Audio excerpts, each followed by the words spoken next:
So we needed to do our saw cuts in our patio that we poured yesterday.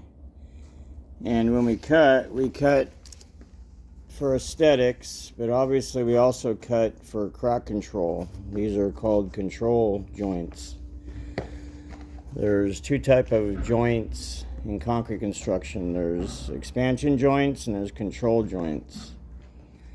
And in this type of architecture, they really frown upon expansion joints, which is, in the old days, we used to use the expansion paper. It was black felt with a wood cap on it.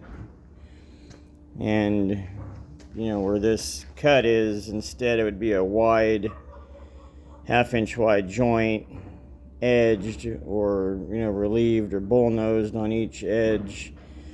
And then when you're done, you'd pull the cap out, and it would leave that black line. And then you could fill that with joint sealant or leave it open. Most of the time it would just get left open. But in this type of architecture here, all this mid-century modern, it's all about lines. There's not a lot to the building as far as, gingerbread,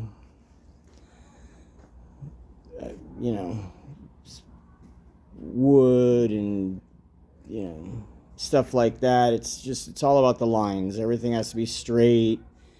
It's all about symmetry. So we try to do just saw cuts, which are just these thin control joints. Now, there's a technique that I use that I've devised in my experience, especially on pool deck construction, where I have expansion joints that look like control joints, and we'll get into that at some other point. But I wanted to give you guys an idea of, when we lay this out. So in concrete, every inside corner is where it is going to want to crack, just because of expansion and contraction in the concrete. Every place you end up with something that's going to create an inside corner, like here or there, or here, that's where the concrete is going to want to crack. Just because of expansion and contraction, that's the weak point. So we try to lay our joints out off of those corners as much as we can. And then we try to keep the pieces, reasonably spaced.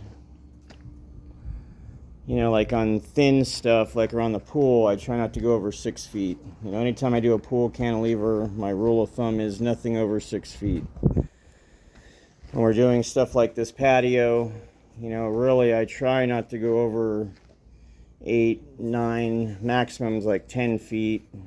Architects always want to try to go 12 feet, and we always end up having cracking issues.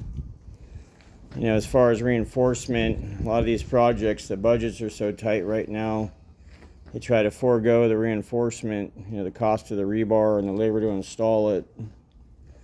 Wire mesh, I almost don't even recommend spending the money on it. I find that it doesn't do much for controlling cracking.